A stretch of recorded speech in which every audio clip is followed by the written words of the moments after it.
grand gagnant des Golden Globes lundi soir, Bohemian Rhapsody, la fiction consacrée au groupe Queen, fait des scores énormes en salle, relançant ainsi les ventes de disques. Plus fort que Lady Gaga, dans la nuit de dimanche à lundi, Bohemian Rhapsody a éclipsé A Star Is Born lors des Golden Globes à Los Angeles.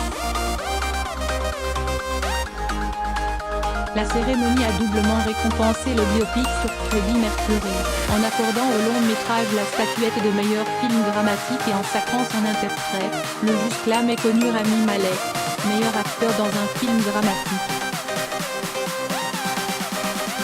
Un succès critique. Les Golden Globes sont décernés par l'association de la presse étrangère Hollywood qui vient couronner un long métrage dont le succès public ne se dément pas. Sorti le 31 octobre dernier, Bohemian Rhapsody avait attiré dimanche soir 3,9 millions de spectateurs en France. Il a coûté 52 millions de dollars et en a rapporté 760 millions à ce jour, précise Joël Bourgaton, directeur commercial de la Fox France, qui produit et distribue le drame. Il souligne que la France est le 5e pays où le film est le plus rentable, après les États-Unis, la Corée du Sud, le Japon et l'Angleterre. Et le jackpot augmentera mécaniquement lorsque le long métrage sortira en VOD et DVD le 6 mars. Ce qui est rarissime, c'est que plus de 2 mois après sa sortie, le film est encore visible dans quelques 400 salles, contre 140 salles environ pour Le Grand Bain, sorti une semaine plus tôt et qui a dépassé les 4,2 millions d'entrées. Un phénomène lié à la grande stabilité des entrées.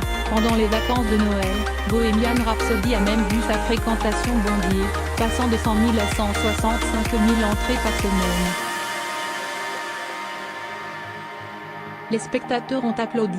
À Tourcoing, Nord, Stéphanie et Vincent Romé, 47 et 50 ans, sont allés voir Bohemian Rhapsody le 1er janvier.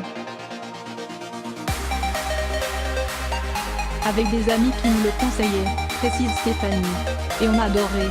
Oui, c'est notre génération, on connaît les classiques, mais on a redécouvert leur musique et surtout découvert la vie de Freddie Mercury. À part son homosexualité et son décès du sida, on ne savait rien de lui. Rami Malek est très crédible dans sa peau, on est embarqué, on oublie que c'est du cinéma. Quand la salle était pleine et les spectateurs ont applaudi à la fin du film, certains se sont même levés pendant le concert final pour danser, ajoute Stéphanie. C'est vrai que les images de Queen sur scène au Live Aid sont bluffantes de réalisme et très émouvantes. Nos 3 garçons, qui ont 11, 16 et 18 ans, ont aussi été emballés par le film, alors qu'ils ne savaient pas trop à quoi s'attendre. Depuis, on écoute Queen en boucle à la maison. Autour de nous, certains l'ont vu 4 fois, un cousin fait son mémoire de 3e sur le film, c'est tout. Ce qui est exceptionnel, c'est le bouche à oreille du film, assure Joël Bourgaton.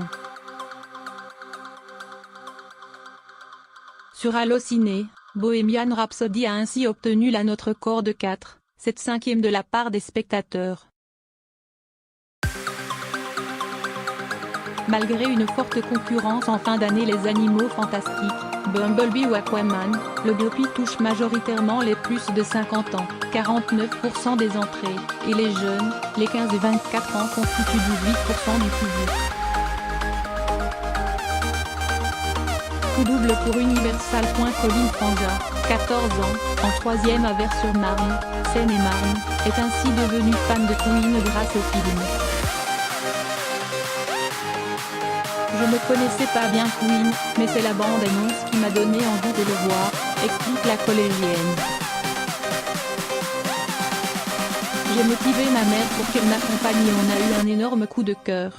Dans la salle, l'ambiance était géniale, tout le monde tapait du pied quand il y avait Oui Oui Rock You. Depuis, je veux tout écouter et tout regarder sur Queen. J'ai acheté la musique du film et le vinyle de A Night at the Opera, l'album où figure la chanson Bohemian Rhapsody. Quand la maison de disques de Queen se frotte, elle aussi, les mains.